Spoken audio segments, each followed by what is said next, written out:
Hello, Arkansas Baptists, and welcome to another edition of the Help Desk. I'm Greg Addison. It's my joy to serve you as one of your cooperative program missionaries. I serve in Dr. Tucker's office. I have with me Laramie LeCue. Say hi, Laramie. Hi, my name is Laramie LeCue. I work on the evangelism and church health team with Dr. Marcus Brown. The church health team, as you know, does a lot of work with churches on all kinds of church health and consulting issues.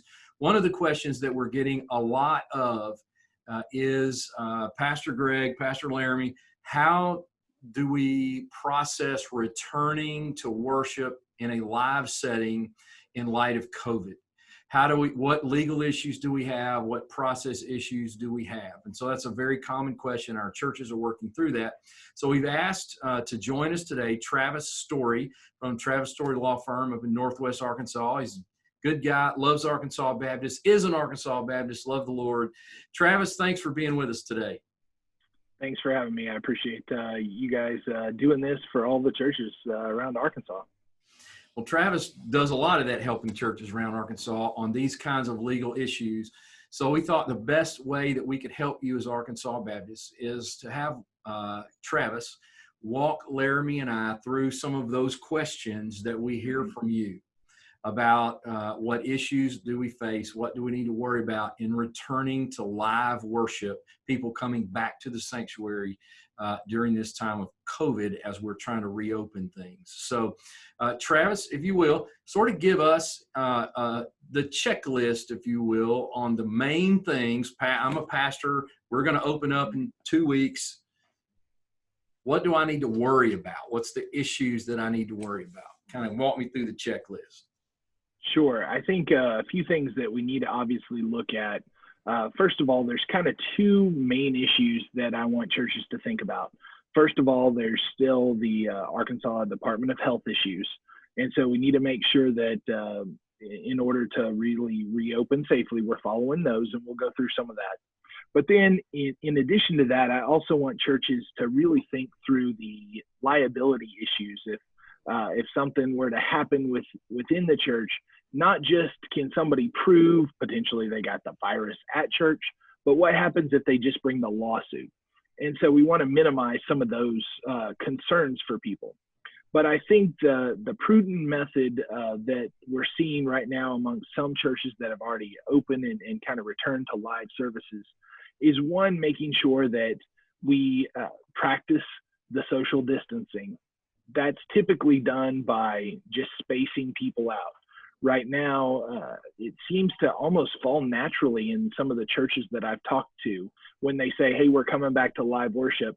They say, well, what happens if we have, everybody come back at once? How do we socially distance? I think the answer is you're going to see that increase a little bit as we go, especially if you're not bringing back some of the kids ministry and kids areas, because that's honestly being one of the things that I hear a lot of younger families saying. It's just hard to come to church with really little kids. I have that problem in my own life, just because we have some little kids, and one's 1 and one's 3. They're hard to take to church. So I definitely understand that. We've had those situations where one of the parents has actually had to stay home, and the other one has taken a couple of our older boys to church. But when we look at some of the best practices, typically that would be making sure that there's space between people on rows. So if you start with the first row, you're actually going to skip a row and then fill the next row.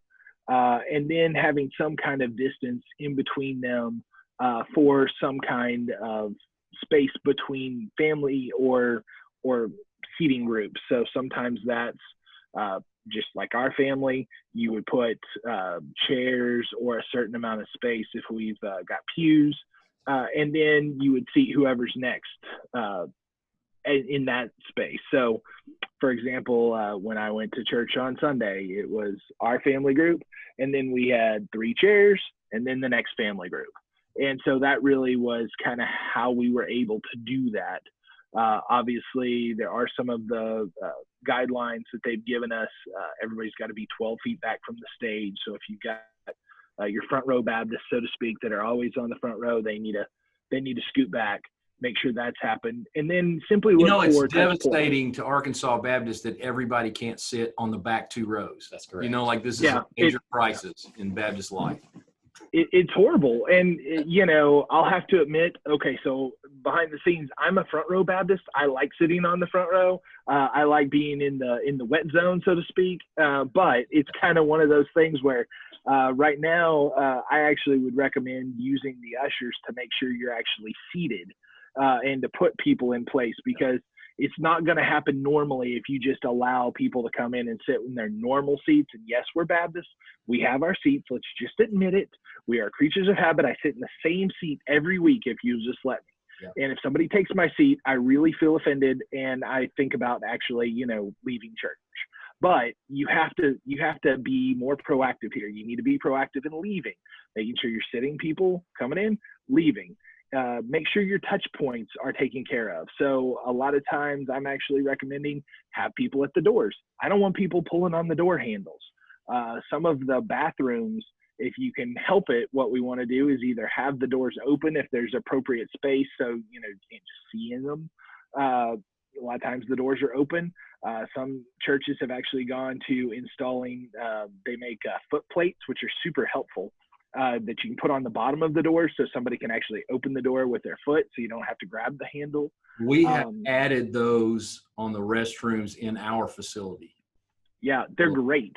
Yeah. And if you don't have some of those other things, like ways to have more touchless, ways to get your paper towels or your soap or some of those sort of things, those are really easy things that you can include. And they're not very expensive, and so that really does help the process. All right, let us break down a couple of thoughts there. Some common questions that we get. Great. Being on the first and the third row does not automatically give you 6 feet. Does it still have to be 6 feet, or is being on opposite rows enough? I think where we go, the Arkansas Department of Health is basically looking towards having appropriate distance. If you're really, really tight, I think that, you might want to change some of that if you can.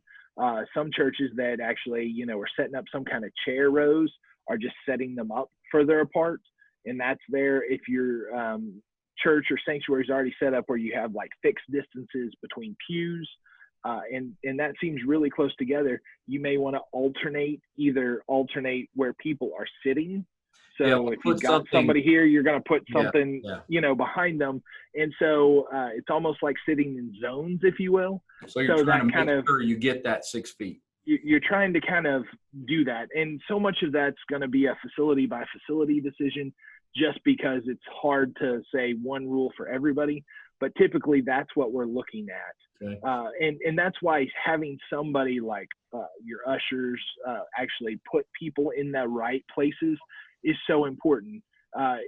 You're going to all have to get over not sitting where you normally sit. I think that's just where we are right now.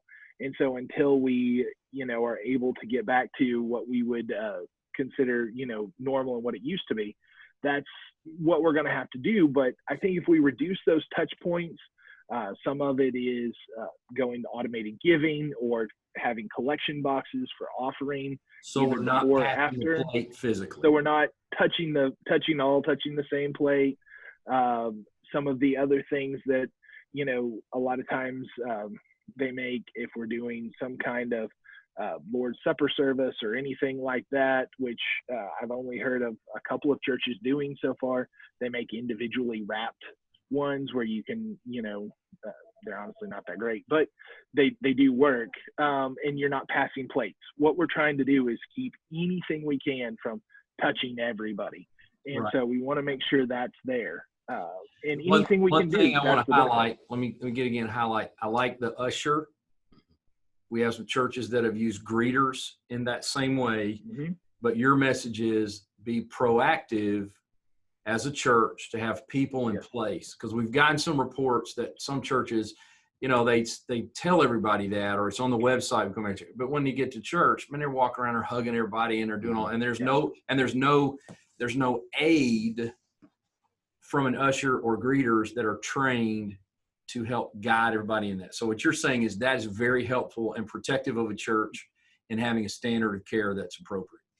We want to make sure that when we start this process, like I said, from the practical point of view, that's there. From even the litigation side and avoiding anything, we want to be super proactive. We want to take you literally from coming in the door to make sure that you know, hey, I'm really not supposed to stop and talk to 10 of my friends. I'm going to come in, I'm going to go right to my seat. If that means I got to have a few more greeters just saying, come on, you know, right this way, we'll get everybody in, we'll get them to where they should be. And when we leave, we really want to encourage them to go ahead and leave and, you know, exit the building. And if they've already done that, then, you know, at that point, if they want to talk, at least we're in an outdoor setting. Yeah. And I think that's a whole lot better for everybody.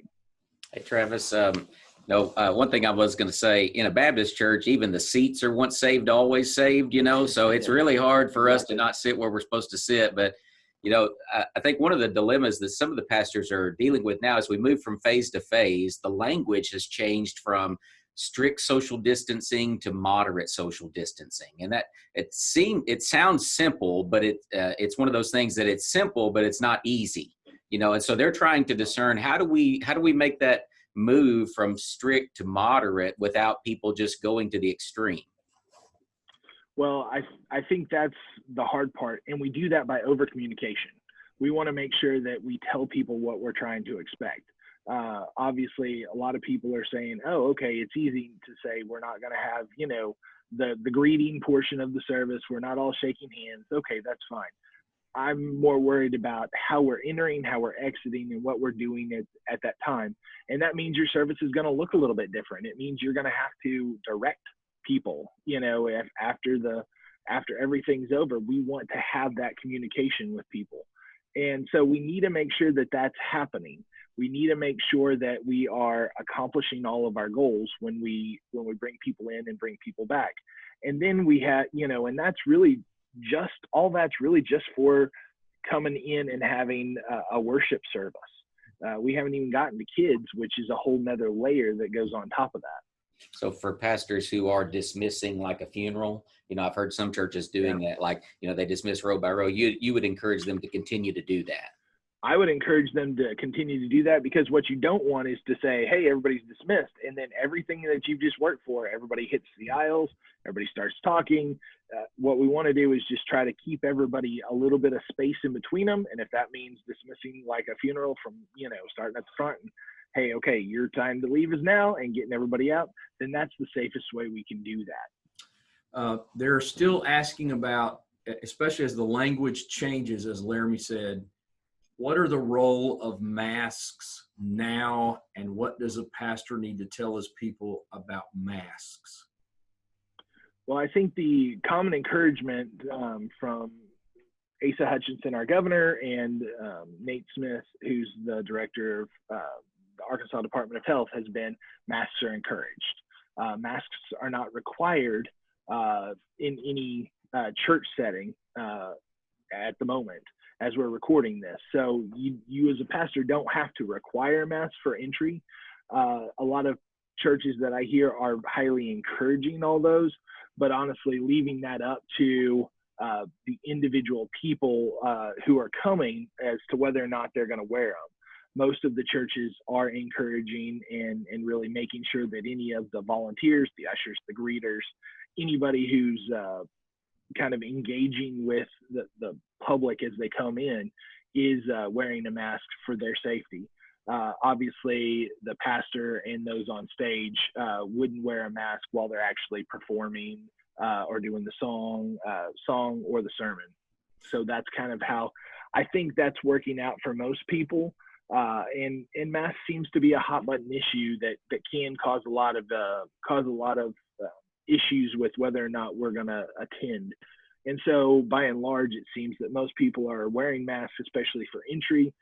In my own church, it seems like they're doing that until they find their seats, and then a lot of times removing those for their comfort during the service and then putting them back on when they leave. Okay. All right. So we've talked about sort of the structural issues, the social distancing, the mask, the maintaining control. So you're helping people, you know, follow those guidelines and all that. Uh, as lawyers, you guys use terms like standard of care and that sort of deal. And that's what we're establishing here. In layman's terms, help a pastor understand this is what you got. Somebody came to your church, they got COVID. This is what you got sued for. And this is what the standard of care means in that and how it protects you. Sort of in layman's terms, give them a real quick understanding of what that lawsuit looks like and how this helps the church to be proactive in doing these things. Right. What we want to do is that extra little bit above. So the standard of care is basically everything we've talked about before. That would be what I would consider almost your minimum requirements to be able to address a lawsuit that said, hey, I got COVID-19 by coming to church. And we want to be able to avoid that, because if the second somebody makes that claim, they may not be able to prove it, but you're going to be on the hook for pretty expensive attorney's fees potentially until we can get that worked through. So what we want to do is lay out these things. We want to make sure that all our volunteers, are there. I believe you want to actually screen your volunteers as a precautionary step. So the standard screening form that you fill out, have them each Sunday say, I haven't been anywhere, I'm not running a fever, we're doing all these things. And then we need to retain those documents, because that adds to our standard of care, right? So if somebody sues and says, I got this, and if they picked it up from somebody else, well, there's kind of a implied ability for us to say, hey, look, you can get it from anybody, and we don't know who's coming. But if they're trying to say you, the church, gave it to them, that would be the church or the volunteers. And we want to say, okay, well, we screened all our volunteers. We did everything we could. Some churches take volunteer temperatures. I don't know that that's part of the standard of care, but some are just going to that extra level. But what we want to make sure is those volunteers have, at least to them, have said, hey, look, I know I'm not sick today because I haven't run a fever. I haven't been out of the country. I haven't hit a hot spot, some of those things. And I think that helps with the ultimate proof if you have to go to a lawsuit to say, hey, look, these are the things we did. And that's going to raise that standard of care to the point where you haven't been grossly negligent, which is really part of the key legal terms that we're trying to avoid, so the church isn't ultimately liable for anything.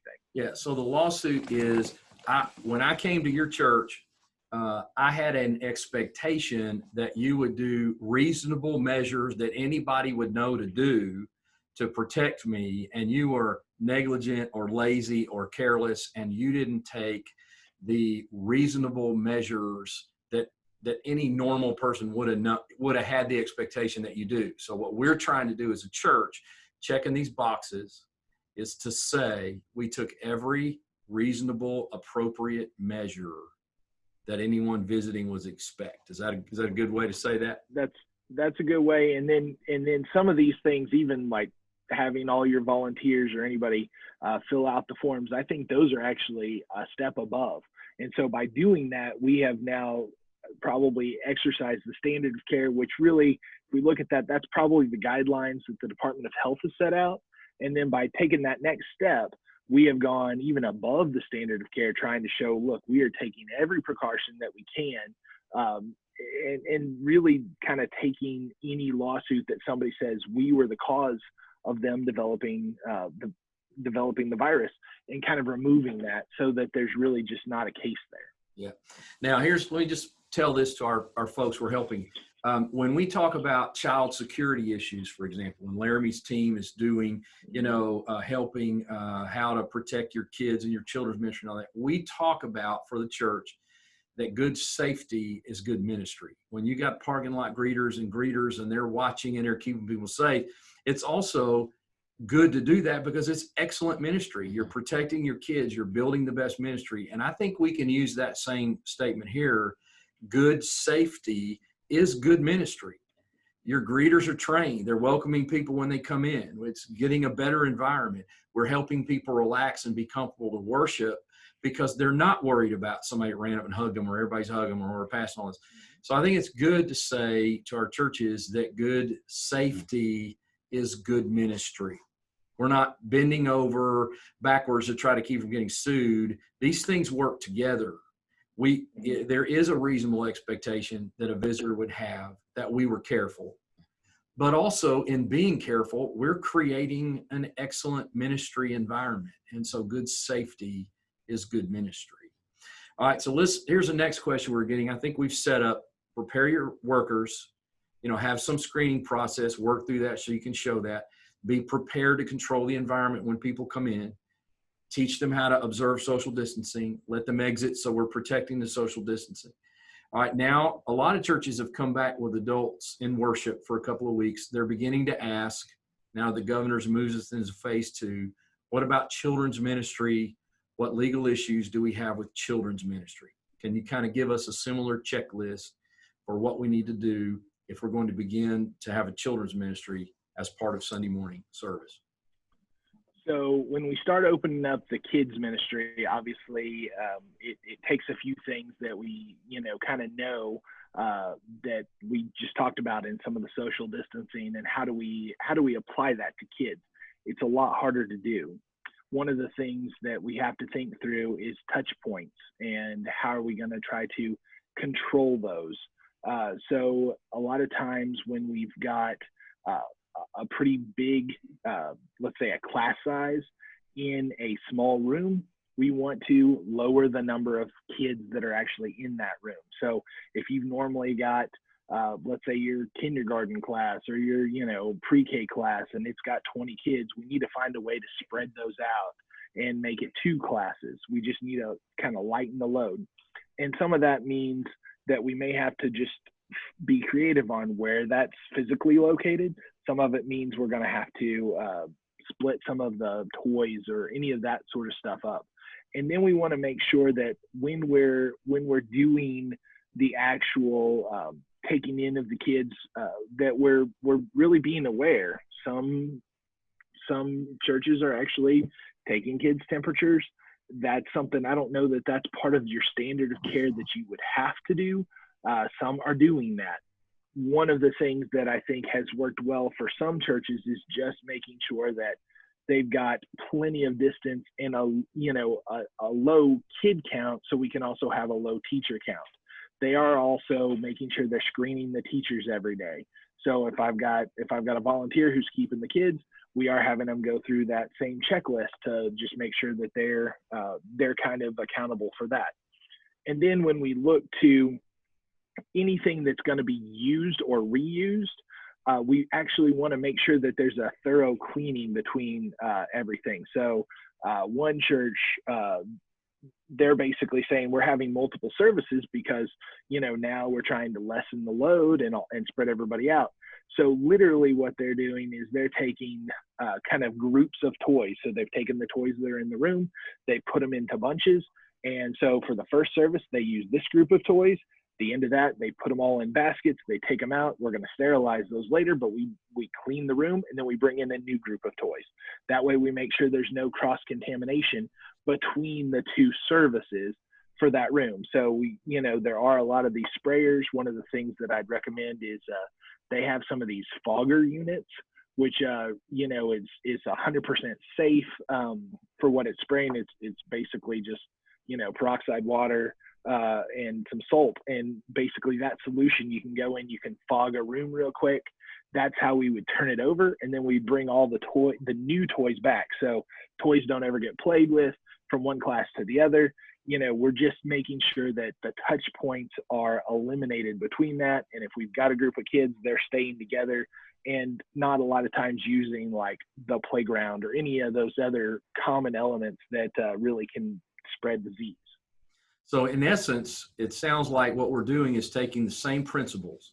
We're protecting the workers, making sure they're safe. We're creating a process for people to come in and out, and social distancing, and then managing that with volunteers to help. So you're doing the same things, you're just applying it to the logistics of what happens in the children's ministry. So we're separating adults in the sanctuary. You may have a room full of kids, separate them into 2 or 3 different rooms, or separate them different hours. We don't want the parents in the adult sanctuary passing the Lord's Supper plate or passing the offering plate. In the children's ministry, you don't want the kids slobbering on the little elephant, and then the next hour some kid picks up that same elephant and does the same thing. right? So it's the same, basically it's the same process. Is that correct? Is what you're explaining? Same. It's Just basically the applied same in that process. area. Perfect. Just applied to what we're trying to do. And I think this can change. These are examples of kind of how some churches are doing that. You may not have 2 services. That's fine. If you do, or if you've gone to 2 services or multiple services, look at how we adjust. But I think the principles stay the same. How do we make sure that we take everything that we've, can look at that are touch points that potentially carry disease from one class to another, and make sure we go ahead and remove that, clean everything really well, and then we can reintroduce a new group within that area once it's done. And I think when we do that, we're honestly fulfilling our need to meet our standard of care. We are providing really good, it's good ministry because it is safe. Everybody comes in and they want to see that the kids area is really clean. They want to see that there are fresh toys. If I'm, dropping off my 1-year-old, that they're not playing on the same things that the previous kid did. And I think when we do that, those people are going to feel safe. It's going to be able to bring back everybody safely. When it comes to next gen stuff, I think a lot of pastors are just afraid of it. They are. Like I used to say as a pastor to our children's leaders, when you're dealing with people's kids, it's not 3 strikes and you're out. It's 1 strike and you're out. Yep. And so this is just magnified that. And people are, but I think from hearing what you're saying, Travis, you're saying, don't be afraid of it. Just do it right. Yeah.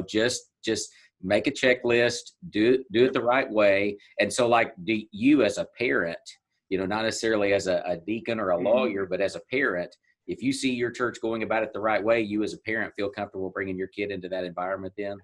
For sure. I mean, I think that's part of what I'm encouraging even our church, because we haven't started kids yet, is saying, look, we can do some of this. And in talking to several churches, especially over in Oklahoma, because they've gotten back to kids a lot faster. Mm-hmm. These are some of the things they're doing. They're actually, kind of coming back without overkill. And it seems to be working, because I've talked to some who have, some churches have said, hey, we're going to have all the workers in masks. The kids don't like that. It doesn't feel right. That, remember the kids haven't been exposed to a lot of this because honestly, they've just been at home. Yeah. So this is almost like a whole new world that some of these kids are having to experience. And if you take them back to a place that they kind of remember, and yet all of a sudden you're putting me in the same room, but my teacher I'm not even sure who they are because they're wearing a mask. Yeah, I mean, my kids, they're about to we've get got their tonsils removed or a cavity yeah, filled. it's something they're not normally aware of. And if they've ever had surgery, it brings those connotations. We just have to understand kind of what we're dealing with. I mean, my kids, we've actually got a babysitter, one of the college girls that we know real well, who's actually keeping our kids some. And, she was greeting at church and they didn't recognize her. It's like, no, look, this is our babysitter, but we don't want to scare our kids, but we want to keep them safe. And I think a lot of times what we do is we put a lot of stuff in rooms and we make it where we can't clean them, even as well as we probably should anyway. I want to make sure we just think through that sort of stuff as we try to walk through kids. We need to make sure that we keep track of who's where, which kids are in which room. So if there is an issue, we kind of know how to come back to that. And a lot of times we've already taken care of that. But when we do all of that, we're really kind of making sure we're being proactive instead of reactive. And that's a huge point that I want pastors just to think through as they're bringing back those kids. And even when we talk about, there's kind of a difference between, I'll say, preschool and then on up. What seems to be happening in some churches that have already brought back everything is they're still not doing some of the, I'll say the little bit older kids, depending on what everybody wants to call them. Once they're out of quote unquote preschool or kids ministry, and we kind of get to that next level, they're almost encouraging them just to go with parents to church. And I think that's a good idea for right now. If they don't have the space or they don't have the ability to kind of, put everybody in segments, that's important. And one of the other things that I think's just a reality, and it's a reality at our church particularly, is a lot of the people who work with kids, especially the younger kids, are those who are in the vulnerable population. And we want to make sure that we're not asking them to come do something that's dangerous for them. So if you've got, the same grandma who's held babies every week for, umpteen years, it may not actually be appropriate to have them try to come back. So we've got to find volunteers.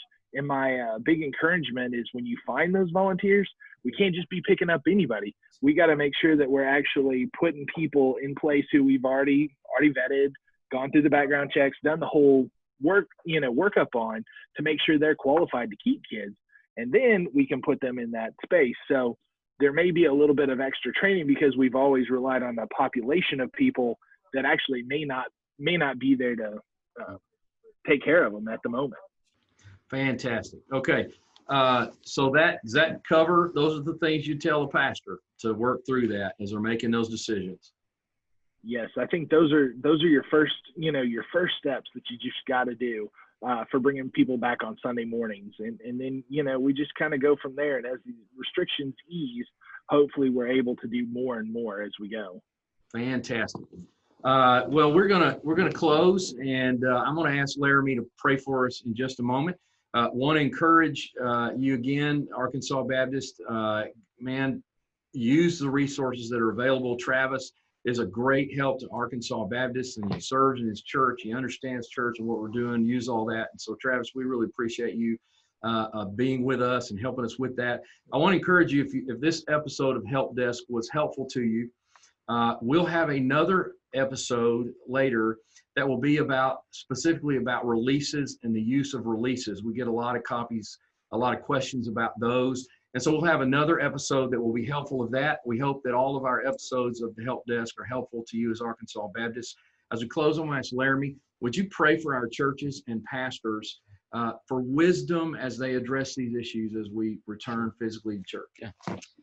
Lord, I just thank you for this opportunity when we could just talk about the matters going on in our world, Lord. We know that some of these things feel like deep waters to tread for us, but we know that everything that's over our head is under your feet. And so we just trust you with these times and the situation, Lord. We just ask that as pastors and under shepherds lead their churches through these times and this circumstance, Lord, that you as the great shepherd, the good shepherd, would go before us, give clarity, give conviction. Lord, help them to know what to do, how to do it. And Lord, we know that you are a God who does all things well.